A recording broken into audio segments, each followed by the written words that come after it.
that to me. You cannot measure love. Why are you challenging that? Why are you measuring it? And I actually have to be honest, I used to cover my head with a blanket and say, go away, go away, go away. And they wouldn't. And I literally thought they were the boogeyman. Change the action instead of reacting. And when you start changing the actions, before you know it, walls become windows and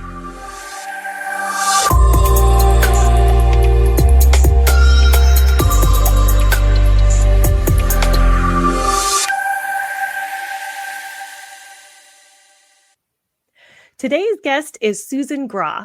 Susan is an internationally celebrated celebrity intuitive medium, author, soul healer, and speaker. In addition to working as a professional medium and life path intuitive, Susan's diverse range of certifications include Reiki Master, Sama Diksha Practitioner, Karuna Practitioner, and Certified CA DC2 Addiction Specialist. Additionally, she is a licensed hypnotherapist specializing in past life regression, a respected professional teacher of the metaphysical arts, and an honorary member of the Healing Touch Professional Association, HTPA. Susan specializes in grief therapy, guiding people to healing and recovery. Susan was also recently featured on Beyond Belief on Gaia Television, and she is debuting her brand new book today titled Infinite Life, Infinite Lessons, which is a deep dive into the soul's journey, offering insights into healing from grief and the afterlife, and it is now available on her website. So Susan, welcome. You are one busy lady. So we are so appreciative of having you here with us today. And by the way, a big congratulations on the new book launch today. That is so exciting. Thank you. I'm really excited about it. This is such a weird thing. I have to share this. Please. My father's death date is on the 16th when my book releases, and my mother's birthday is my first book signing. Isn't that? And I didn't plan any of that. Hay House That's did. amazing. Isn't that amazing? You know, you just see how things are not coincidental. That's impossible. All both in the same week. I mean, it's just insanity for me. I just went, wow. So, I'm really excited about it. Thank you for having me. Oh, good. Well, thank you so much for being here on this special day. We are very honored you chose to be with us on this day. So we really appreciate that. And we're actually really looking forward to discussing the book as well. And we definitely want to get into that. But first, I was hoping you could maybe share with us how this journey started for you as a medium. How did that begin for you? As a medium, I think I always was. I know I always was. I remember being 3 years old and I'd see animals float when they would transition. And I just thought that was normal, I guess, because it just was. I didn't ask anyone. I didn't, confront it. It was. At 4.5 years old, I got locked in an unplugged freezer in a garage and I passed away. And I had a very profound experience. And my book actually talks a lot about my near-death experience and what it's like there and the meaning of things, basically. When I came back from that, I was seeing people everywhere and I was terrified. I thought they were the boogeyman, but I was hearing them also and feeling them. And that was the beginning, I think, of that becoming part of who I was, not an extension of me. It was just part of me. And that just grew and grew and grew. And I actually have to be honest, I used to cover my head with a blanket and say, go away, go away, go away. And they wouldn't. And I literally thought they were the boogeyman, but they never hurt me. They never did anything mean. They never scared me. They never tried to. And so I started to learn that, they're not, they're just normal. And I used to play in my room. How I developed really was at a very young age because I used to play in this room in the house. My family called it the creepy room because I was really young and I was playing with things that weren't there. Not like a normal play that children do. Like, let's pretend friend. They were my friends. And I would, do the Beatles and rock out and they'd be married to Paul and I'd be married to Ringo, just like you would with a friend. And that was how I did it. And I just kept, and I'd get scared and realize they weren't there and they'd kind of back away. But at night, it always scared me and it just grew and grew. And, I at about 17 or 18 years old, my Nana died. And they had always woken me up and said, I just died and I'm so-and-so's best friend's, loved one. And this is my name and this is what happened. And I'd say, go away. But when my Nana died, when I said, go away, something inside of me just rushed through me and I knew it was her. And I said, Nana. And she came in really strong, and I was wide awake always. I'm always wide awake when this happens, if they wake me, and I know I'm wide awake because I go pee and, do my thing and come back, go away. And then, no, I'm still here. That kind of thing happens. I said, Nana, is this you? And then she started talking to me. So I get on the phone with UCLA. They were doing ESP at the time. They were studying ESP. And I get on the phone with them, and I happen to get somebody to answer. And I told him what was happening. And he said, oh, it sounds like you're what we call a medium. And I said, what's that? And he said, oh, you talk to people who are dead. And I freaked and hung up the phone. Didn't talk about it again for another couple of years, but it just kept coming on stronger. It kept confronting me, and it kept coming into me. So that's kind of how it happened. I became an addiction and grief specialist. I'm actually certified in those genres. I just started working with grief. And when you work with grief, you're going to, if you're a medium, you're going to start seeing it. You just are. You can ask it to go away. I would imagine some people can shut it off at a young age, but I couldn't shut it off. In fact, I couldn't control it. So I ultimately ended up going to, James Van Praagh, Raymond Moody, people who could help me understand this near-death experience. I received my doctorate of divinity with Raymond Moody.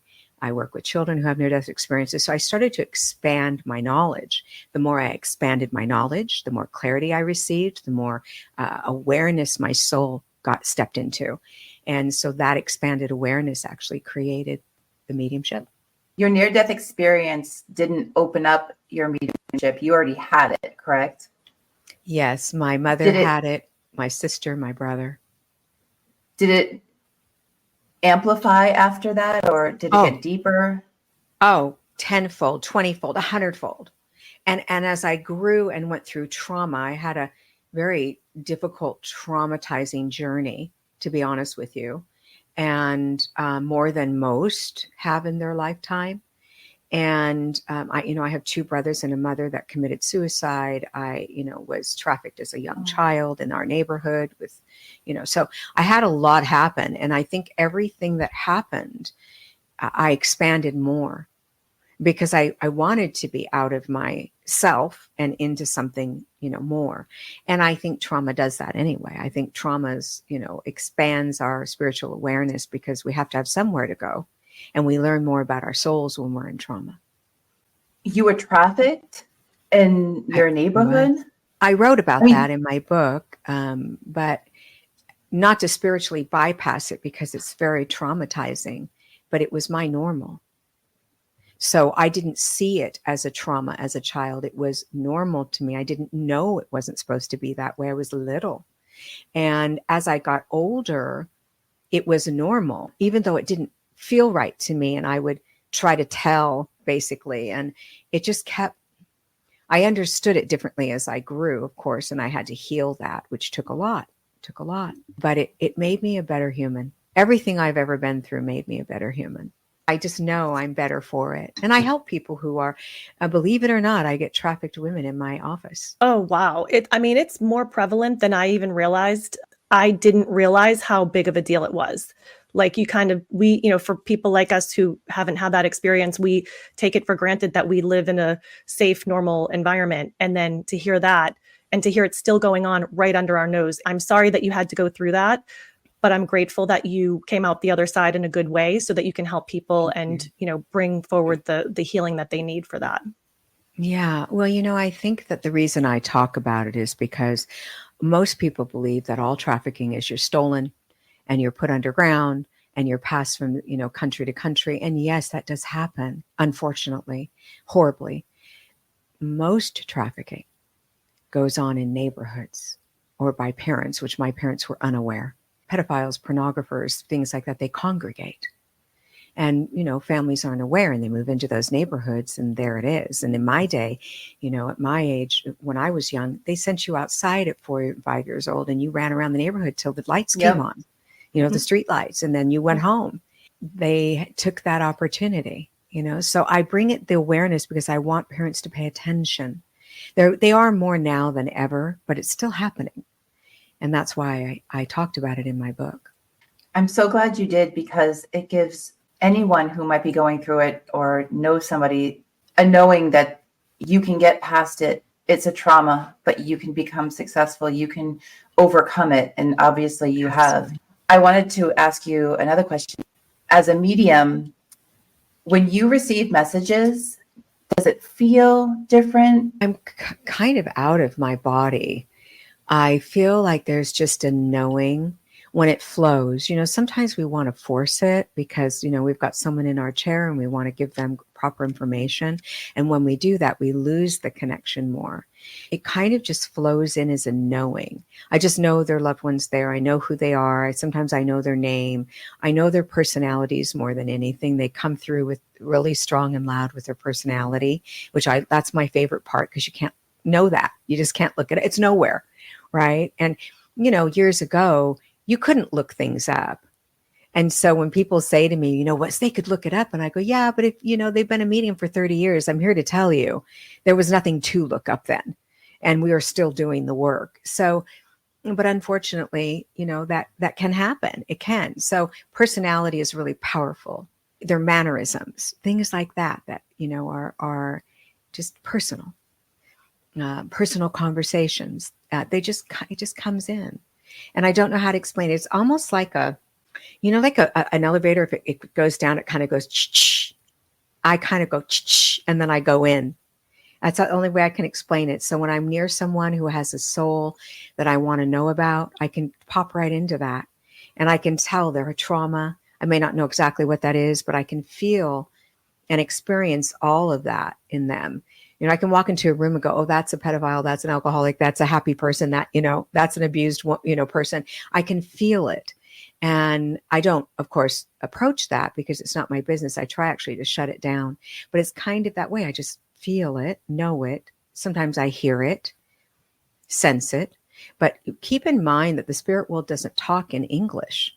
If they did, I couldn't talk to someone that died that was from Japan, right?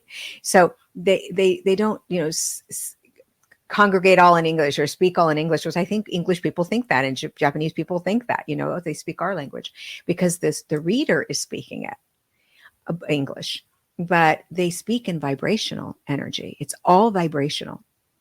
And, up there, it pulsates energy. Everything's alive. Everything pulsates. It's beautiful. And so they speak in that kind of way. And so we have to become adept at understanding that type of language. So maybe a name will come in as a vibration and I'll say Terry and it's Mary, that kind of thing. So the sounds like is so important. But yeah, that's it right there. What kind of messages do you typically receive from spirits? Is it positive, negative? Spirits aren't negative, but when they drop lower in vibration, they will address the things that you need to heal. So for instance, if you have a father that was abusive, he's healed. You're healed there. People say, oh, no, you're not. You have to work hard. No, we work hard here to heal. The soul is never, ever damaged. It is the direct vine to the divine. And it is there to help us heal. And that's what crosses is our soul, the memories we need. We have 40,000 neurons in our heart. And it's a mini brain, and we take all that with us. But it carries everything. It knows everything, all the junk. And so they don't have to carry that there. That would not be a very good place to be. So they are healed, but they come in to help us heal. So if they're an abusive father, they may say to their loved one, I'm so sorry for my behavior, and I want you to know I was wrong, and I never admitted it here on this plane. And they'll do that, but it's for us. And so the misconception that they're talking about things that they did that were negative means that they're negative and unhappy there is not true. That's a misconception. I do have a question, Susan, about free will, because we hear all the time that we should ask our guides or angels or whoever's listening for some help, right? But then how does that play into... How many times has a friend told you don't do that and you do it? A lot. Okay. For me. That's the free will. So free will is our ability to have doors in front of us. And we can choose without knowledge of what that might look like, the door that our free will decides we want to choose, some good, some bad. They will say to us, I think, I'm going to push them towards this door, but our free will goes, No, I know it's over here. I know what it needs to look like. I know, you know. And so we're, you know, leaning in that direction, and that ends up being a catastrophe or wonderful. But our free will is always involved in everything we do. So I have a little trouble with someone being able to tell us our whole future because they can't tell me my free will. And if there's no free will, it's a planned event. We're robots. What are we doing here? So I have a little trouble with that. I think we get a trajectory of future things, but our free will ultimately make the decision. And our guides are nudging us, the angels, they're all nudging us into a direction that would be for our greatest good. But again, our free will decides our expansion of our soul. So, you know, pain and positive, negative, positive, whatever you want to call it, are equal in value. Although I think pain has taught me more than anything in my life because I want out of it. When I'm content and happy, I'm content and happy. I don't want anything to touch that. But pain motivates me. I want out. So it is our greatest teacher. So our free will guides us into situations. Maybe we need to be taught in that. So they need to learn this. I'm going to back away and let them learn it. So they're not controlling our lives. And again, if they were, we wouldn't need to be here. They can do that there, right? I mean, we just don't need to be here. I call free will our doors. You know, and I tell people go, well, yeah, but it's blocked. It's blocked. And I say, it's a door. Open it. Test it. It's a door. It's not a wall. When there's a wall, you'll know it. But you can get through a wall battered and bruised at best. And you may need to shift. They pave your path. You walk it. And how you walk it is your free will. And I've heard you talk about this comment that they've given you, which you just referenced about shifting. Could you kind of expand a little bit more on that? What exactly does that mean? Is it making a different decision, or is it accepting what's in front of you and still trying to work through it? What's your interpretation of what they meant by shifting? You know, when you want something really bad and you can tell nothing's working, and you're hitting a wall everywhere you go, and you're telling everyone it's got to work. So everyone joins you banging your head against that wall, right? And they're saying when that wall's in front of you, just shift ever so slightly, do something different, you know, take a look at it, pause, do something different than bang your head against it. And if you see another wall and it happens again, pause and shift again, change the action instead of reacting.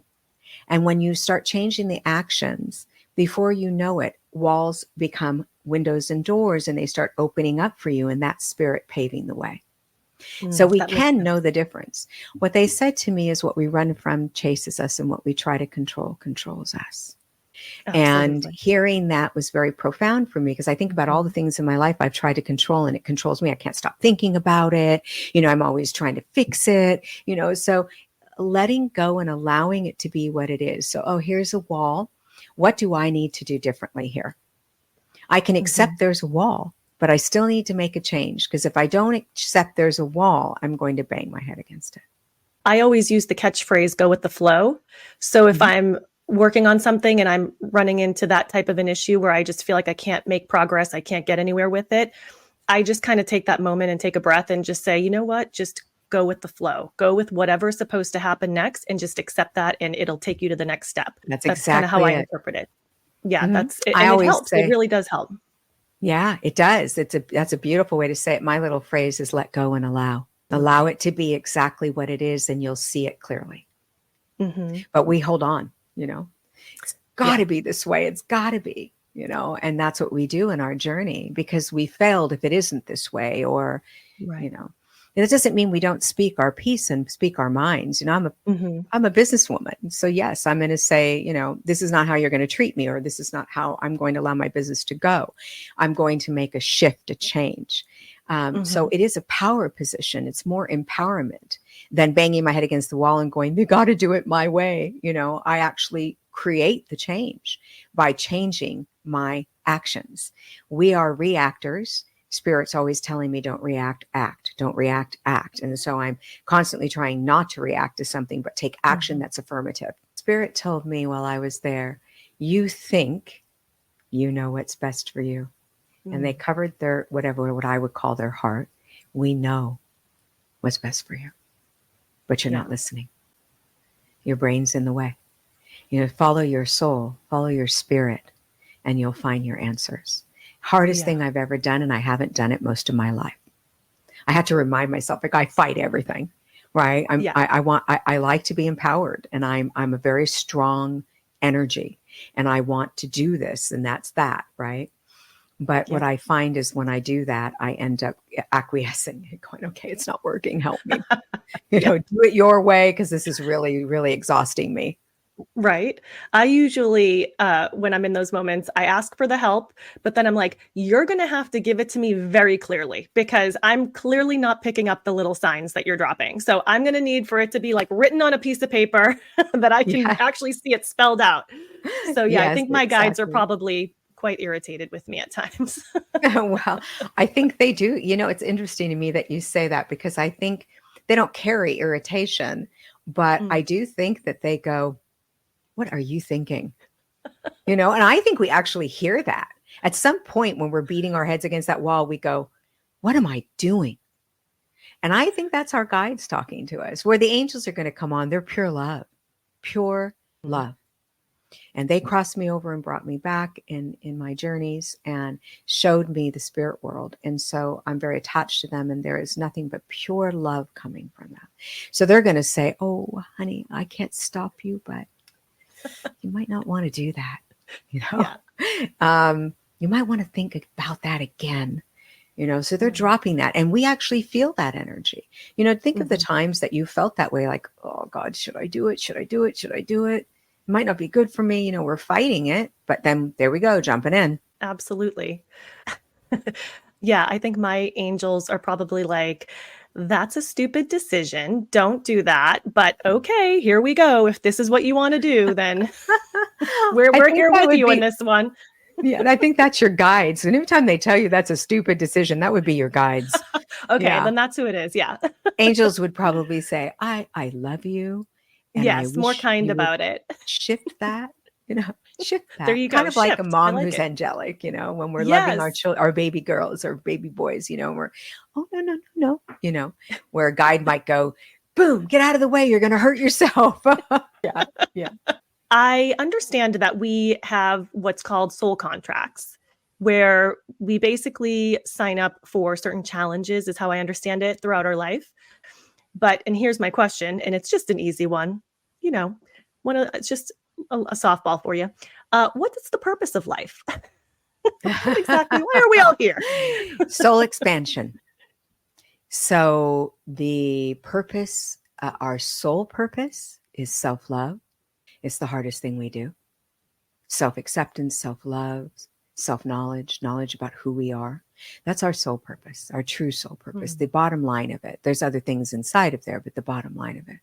Our life purpose is what we do in the world and how we treat others, and, our buying homes and getting married or whatever it is we do.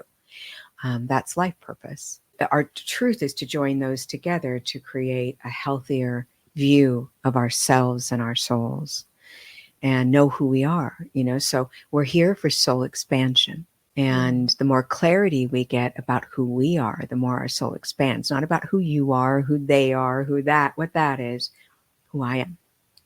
That's what expands my soul. And that's what teaches me. So if I react to something in a negative way that didn't need that kind of reaction, let's just say, I'm not liking who I am. I'm really not. I can't fool my soul. And even though people think they are, like, I don't care. They deserved that, or whatever we say as a human, we're not liking us. We're making excuses, and we can feel that somewhere. So it's shifting that, becoming the best person you know how to be, recognizing when you're wrong and correcting that. Those things that we need to do to feel self-love. And I hear that story that we can't love anyone else if we don't love ourselves. And I always say, I don't buy that. I don't know if we can love them fully and completely till we love ourselves, but we do love them. The person we don't love is sitting right here in this chair, right? I don't know how to love me. And so as I go through my journey, just notice people who are getting older, they tend to go, I really like myself now that I didn't when I was 30. Well, they've expanded their soul, their soul journey, their soul purpose has expanded, and they have learned more and more. We keep learning how to gain that self-love. Once you get to a certain age, at least for me anyway, I'll speak for myself, that I just accepted things about myself that I was like, okay, this is who I am, and I'm okay with that.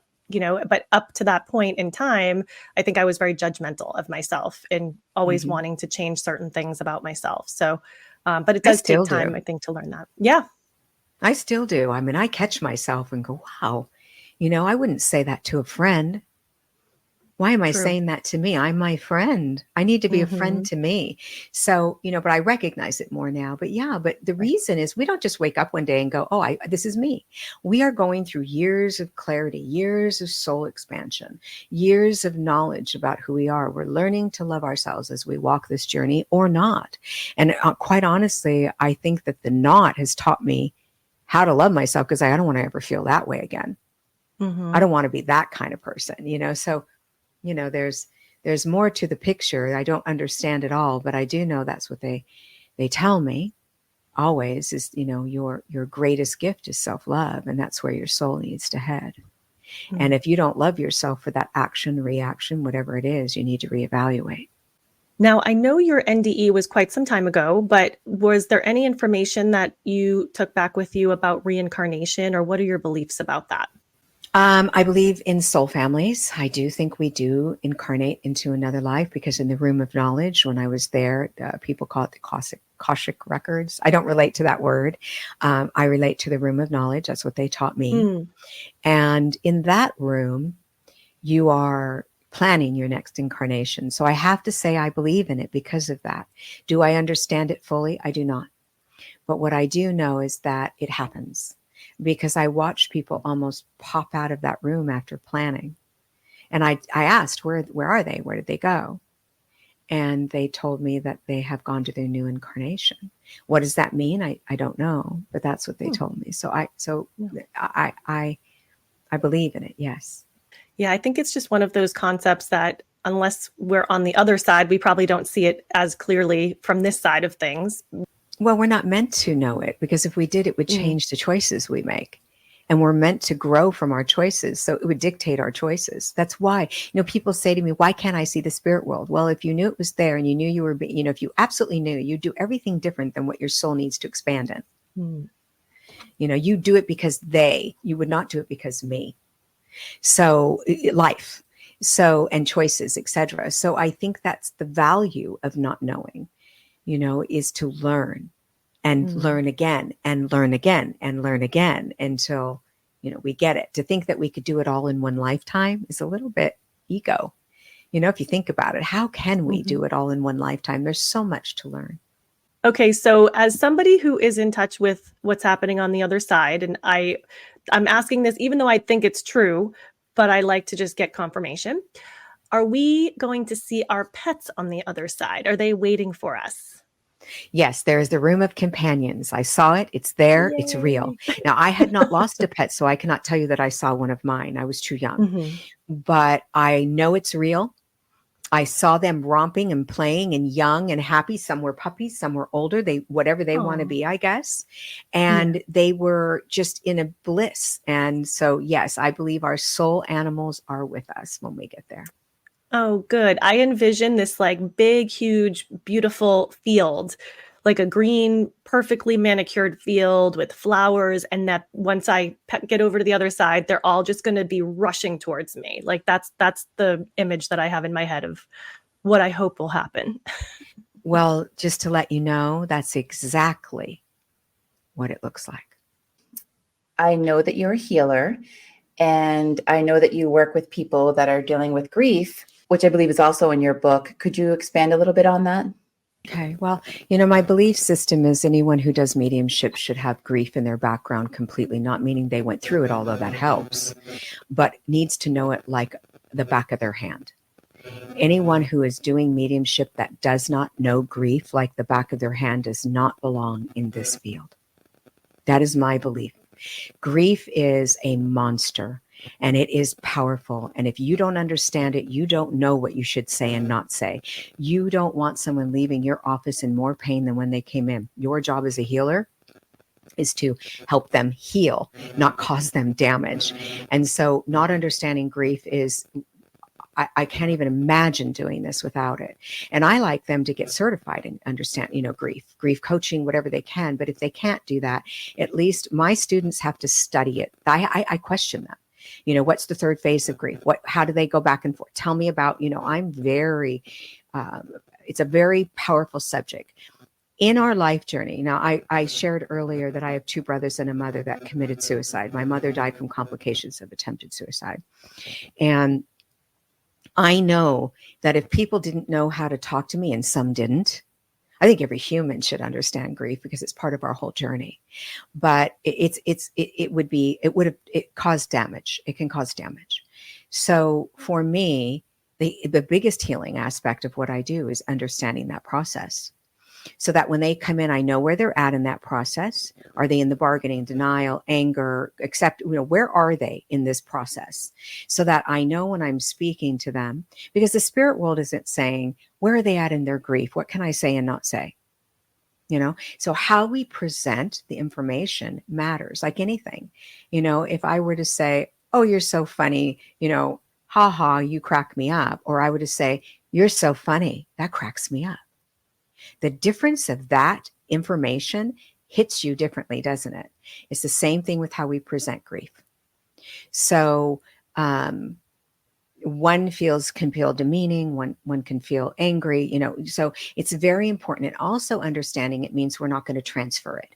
So transference is very common in mediums. So you lost your mom, I lose my mom, that kind of transference. And I go, oh, I know it's so, and we start crying and they start fixing us. We have to be careful of what we're doing.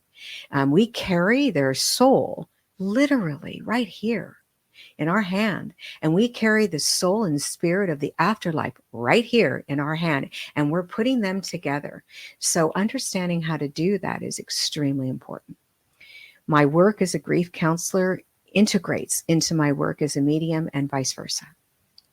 So when you see the reviews, or you talk to people that have been into my room as a medium, they will say, it was so healing. It was so healing. It was like being in grief therapy for a year. That's what I hear all the time. And it's because I understand how to do that healing work. So for me, it is not a separation of sorts. It is all combined. And it is the most beautiful thing we can do for another soul, is to be there and be present. People think they have to say something, say your friend loses someone and we want to say something like, I'm so sorry. And, maybe God needs them more. And we say these things because we don't know what to say, or we avoid them, which is the worst thing we can do. The goal is to just show up and be present. You don't have to say anything. It's exhausting to talk when you're in grief.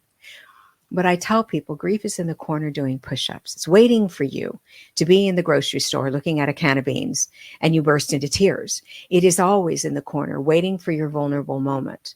And I don't care if it's 10 years later, it's still in the corner waiting for that vulnerable moment. And it's done push-ups so it can be more powerful 10 years later when it hits.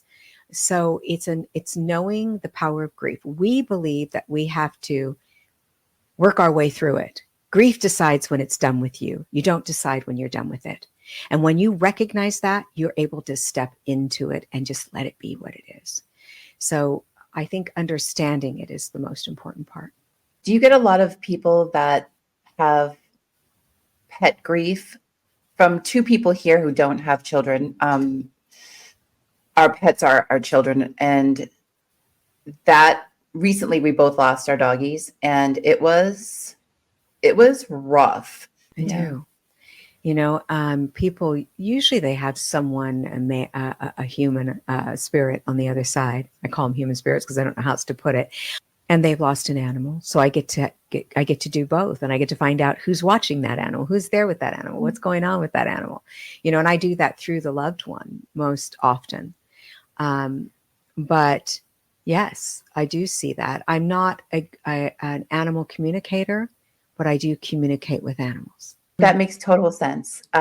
You must get so many tears in your office. You are such a strong person. I mean, obviously we can all see that, but that's a lot to ask of you on a daily basis to deal with all this grief. I just applaud you and you being able to help us. Why do you say that's interesting? Yeah, well, because sometimes I do come home and I just cry. Oh, and okay. I try not to transfer it, but I find it interesting because most of the things I forget, and spirit makes sure of that, but there are certain ones that I don't. They impact me profoundly. I have one with a mother who lost her baby. She fell out a window at 3 years old. Wow. I think she was 3. She might have been 4, but I have never recovered from that one. Yeah. So there are some that I can't recover. But most often, I always look at myself as the person that's helped them. And when I can do that, then I see the value of it. But there are times when I say to my husband, no one's ever asked me this question, so it's profound for me. That's why I find it interesting. No, please. I'm in awe of you. So. Oh, well, I'm in awe of you. So there we are. I think living this life and going through grief and loss is a thing to be in awe of. I'll say to my husband, I don't think I can do this anymore. I have to stop. And you know, I had a week where all I dealt with was loss of children. And that's really hard for me. And I'm sure for all of us. And I was sitting on my couch in my office, and I actually filmed this with my phone because I have cameras for security. And I was looking in my phone through my security camera, and I was crying, and I was saying, and it's on my, when I tell you this, I want to remember to tell you this. It's on my Instagram under Orbs. Unbelievable happened. I'm saying, I can't do this anymore. I love you all so much, but I'm in so much pain right now. I just have to stop. I have to stop. And I'm talking about how I love them and I'm so sorry, but I just don't think I can do another day of this. And in front of me flies this perfect heart orb. Wow. It comes in like as a almost like a feather, turns into a perfect heart and drops in front of me. And prior to that happening, you're going to see orbs just showering. It almost looks like dust. It's just showering. And when that happens, it stops showering. And when it was done, it comes back to showering immediately. Orbs. And I said, I just went, oh my gosh, who are you? What are you? And then it hit me. Oh my God, they're telling me they love me. And I can do this. And it gave me this. Sorry, it's very emotional. It gave me this strength. So they are there for me. They do help me. They do love me, and they do want to support me. And I recognize that at that moment. I'm always in awe of the people that can do things I can't. I can't be a nurse. I couldn't be a veterinarian. Neither could Tara. I couldn't deal with that. I couldn't work with disabled children. I have a very good friend who does. And I'm like, I'm so in awe of you. And listening to you able to bring people through grief and everything else, I applaud you. I'm so thankful that there's people like you. Do you put anything in place, a protection of sorts, that you can put a little bit of a wall between you and the situation so that you can kind of keep yourself healthy and safe? I really believe Spirit does that for me. As I said, I forget a lot of it. I'm very good with not transferring. I've learned as a counselor that is not the healthy way to counsel people. I'll say, I understand suicide in a way. I don't understand your pain behind it, but I've had, 2 brothers and a mother. I'll share that. But then I move through to them. And when they recognize that, oh, she's had this experience, she's not coming from book knowledge. She's coming from life knowledge. It changes how they view the next statement I make. And so they can hear me differently. So I know when I was brought back, they told me that I was going to go through a lot on my journey because I would be a healer and help others. Didn't really understand. I was already a little healer anyway, but I didn't understand. I didn't recognize that I was going to go through what I went through my journey, because I've been through just tremendous things, but it helped me help them. So I don't want to go through it again, just sending that out there. But who doesn't go through things? And the degree of what we're capable of handling, I guess, is the degree of what we can go through.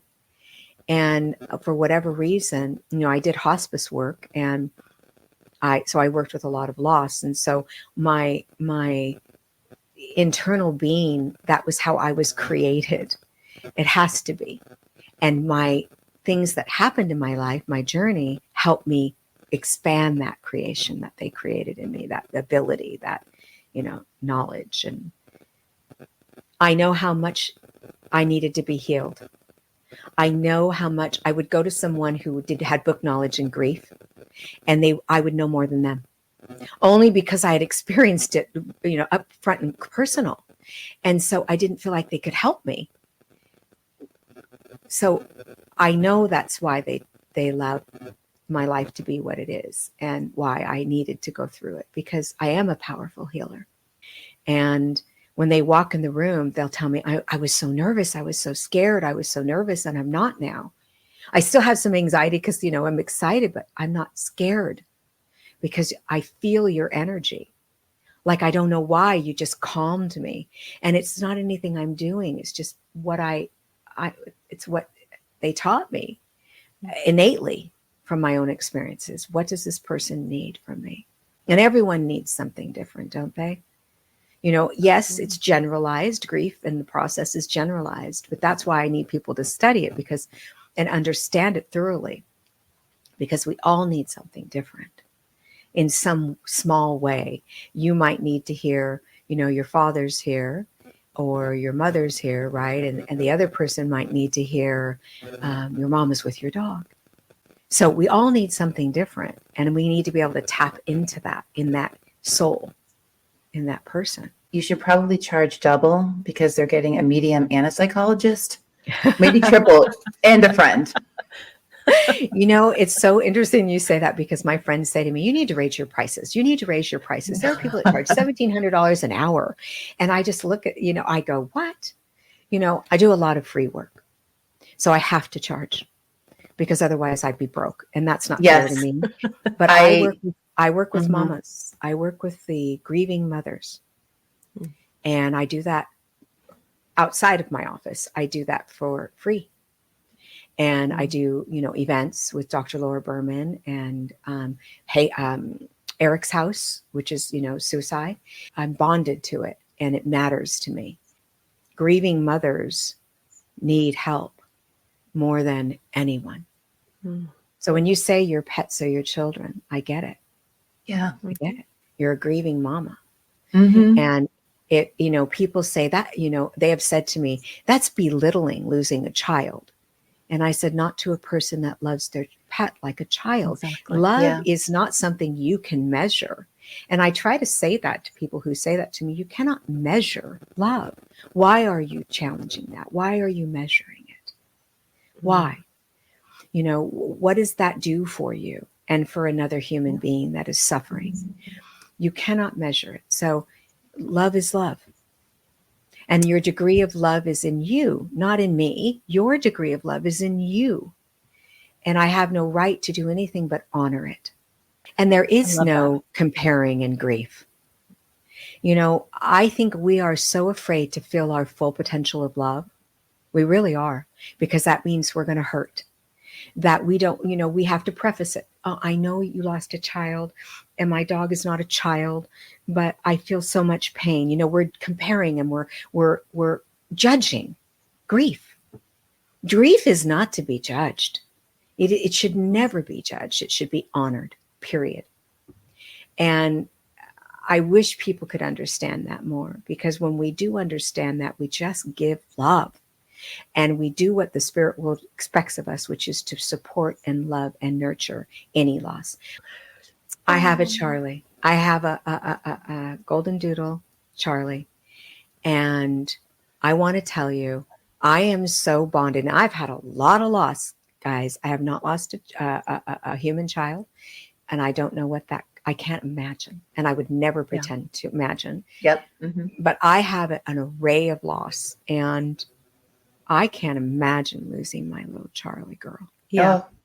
I can't imagine. So I would lose part of me, and I can feel that. And I don't need to compare it. I don't need to. I just need to know where I sit in it. And that's that's why I teach grief with mediumship, because we need to understand where they sit in it. What is, I don't know the value of judging it. I will never understand that. And I tell people, don't judge your grief. They'll say, I don't know what's wrong with me. I don't know what's wrong with me. I can't think clearly. And I this and that. And I say, you're judging your grief. I want you to say to yourself, oh, that's right. I'm grieving. Not I'm grieving my kid. I'm grieving this. I'm grieving. I'm grieving. Grief is grief. And we have been prepared for grief our whole lives. I want to say that. When our mother takes a bottle away, grief. When we're born from the womb, grief. We're crying, we're grieving, losing that little warm space. We are doing grief our whole lives, small and large. It prepares us for these giant losses, but we think we don't have anything to tap into. I've never lost anything. I don't know what it is to grieve. Yes, you do. It's a matter of looking inward and saying, what have I grieved? And it may not be that intensity of grief. And again, let's not judge it, but we have done grief our whole life. I've lost something like a pencil. That is my favorite pencil that my husband gave me that had my name on it. I lost it and I grieved it. I went through all the stages. I did the bargaining. I did the denial first. I know it's here. I know it's here. I know it's here. And then I did the bargaining and the anger. What did I do with it? Oh my God, I got to find it. My husband gave that to me. It's so important to me. It was my first gift from him. It means something so much to me. And then it was, the bargaining. I'll find it. And then I had to get to acceptance. I'm not going to find that pencil. It's gone. Now, I know it's a small grief compared to a human loss, but it is preparing us. So it is not foreign to us. And when we can teach people to tap into that knowledge, that understanding, it helps them. It gives them a database to go, oh, okay, I know what this bargaining feels like. Not to this degree, but I understand that what I'm going through right now. So when they start judging themselves, I tell them, just say, that's right, I'm grieving. I don't need to understand it. I'm grieving. And it gives them a sense of a database, a sense of understanding to jump off of for the larger things. And I love just to go back to what you said earlier about, people comparing children to pets. And as Tracy stated, I don't have my own children, so my pets are my children. And there's a sense of shame that you feel when somebody says something like that to you, because it like belittles the relationship you had with that animal and like the love that you felt for them. So the way you just put it was so perfect. And I'm going to remember that as well, because I'm going to remind myself that it's their judgment of it. It's not my judgment. I don't need to own their judgment, that my love is still valid. You can't measure it. Love is not measured. And when you recognize that, you don't have to say those things. That's why it's so important for my students to understand grief, because they may have lost a loved one and this person comes in losing a child into them and they minimize it. No, Do not measure love and do not judge it. Allow it. Yeah. Because that's the healthy way to face it and to deal with it, and stepping into it instead of running from it. Remember, what you run from chases you. So, Pema Chodron is this amazing monk. And she has a book, When Things Fall Apart, and she talks about moving into the grief. Stepping into the grief is how you heal the grief. Running from it, it will just keep chasing and chasing, but you never get anywhere. You're going in a circle. It's like a cat and mouse. Yeah. So it's moving into it and recognizing it. And the fear of stepping into grief is huge. But I'm here to tell you that you will experience it either way. So let's do this. Yeah. Let's do this. And I'll support you in this. As your friend, as your confidant, as your loved one, as your sister, as your brother, as your grief expert. I'm going to support you in this so that we can do this together in some way. Grief is singular. You grieve different. If we both leave the same mom, we had a different relationship with her, we're both going to grieve differently. That's the truth. I'm here for you. That's all you need to hear. That's perfect. And that goes with anything, whether it's a pet or a pencil. That's right. Yeah. That's right. Right. God, that pencil wasn't important to me, honey. I gave it to you, but it didn't mean as much to me as it did you. Let me get you a new one. It's not the same. It was the first one you ever gave me. That's where I'm going to go. Right? No, don't even bother. I'm so stupid. I lost, I beat myself up. So same.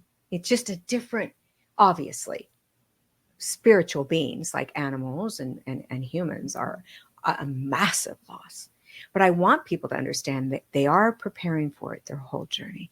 And I'm doing a new book, and everything is infinite for me. My podcast is Infinite Life, Infinite Wisdom. My new book is Infinite Life, Infinite Healing.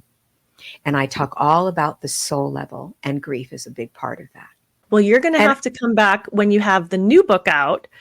And today we are so excited because you have the new book that you have right now is out today. So, and I think you have a copy. Yay, there it is. It's so pretty. I love the cover. Isn't it gorgeous? I do too. And you did share something about the design on the cover. Would you mind telling us about that? Well, so it's geometric. Mhm. And which is something that, it's hard to see that part because my hands are in the way. But these three lights, when they first did it, it wasn't bright enough for me because what I saw in the freezer were three lights, and they were so bright and beautiful. So I asked them to, make it glow more, and they did, and they just did a fantastic job. The I love book it. is all about everything we just talked about and so much more. And at the end of every chapter, there is exercises and integration moments to grow in your expansion of understanding, harnessing fear, and learning about your intuition and what's the difference and what it feels like, and how to get in connection with that, and understanding the spirit world and what it was like to pass over and experience seeing that with my own eyes. So it's really amazing. It starts out, your baby's in the freezer. Those are the first words you read. And this is what my mother heard while I was, locked inside a freezer at 4.5 years old. So, it's very intensive. I have to say that. But it also makes you want to go further. And most people who have read it, like some podcast people have read it, and they've told me I couldn't put it down. When I picked it up, I couldn't put it down because there's so much knowledge in there and so easy. It's easy knowledge that you give experience in, so yeah, I'm excited. Well, I'm excited to get my own copy, and I'm Same. also excited to have you sign it. And I believe you're doing some book signings coming up. Is that right? I am. July 20th, I am doing a Barnes & Noble Spectrum from 12 to 3. And the 27th, I'm doing a Mystic Journey bookstore, sorry. And I'm doing that from 3 to 5. And then the 26th of October, I am doing the Grau. And I don't know the times yet, but I'm excited about all of them. I hope people come to the Spectrum. I think it's going to be really wonderful. The Grove obviously is going to be really exciting. I'm going to have influences there that everyone knows and loves. I'm not announcing it yet. I will tell you, James Van Praagh is coming, and we'll probably do a few readings together. So, it's going to be a big deal. But the Spectrum is also, and the Mystic Journey bookstore, they're going to be amazing. And I will have some people there too. I'm just not going to say who. They're going to have to come down to see. But I'm going to talk about the book, but I also am going to talk about the afterlife quite extensively. So it will be really wonderful. And I don't know, sometimes I just start reading. Sometimes it just happens.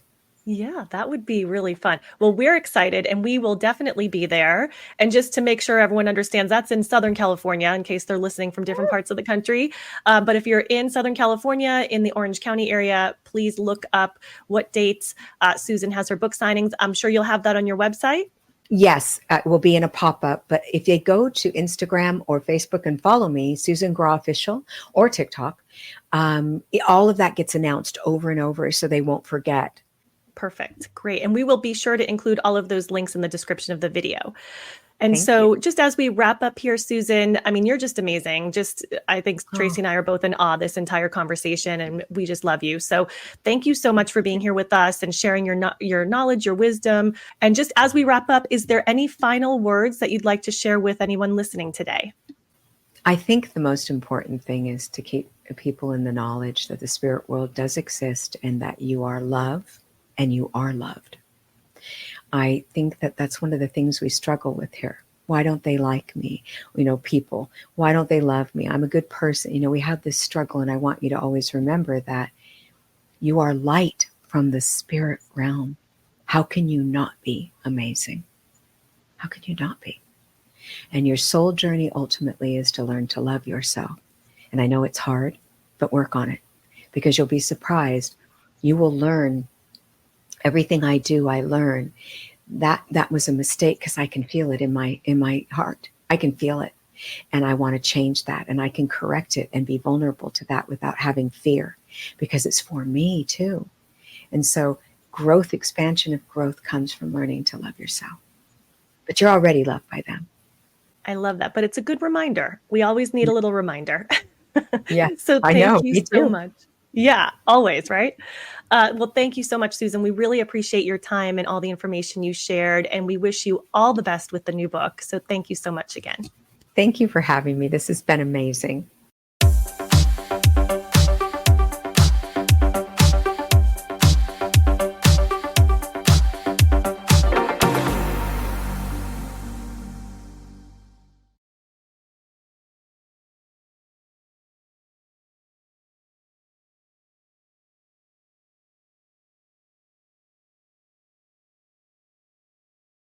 Hi, Susan.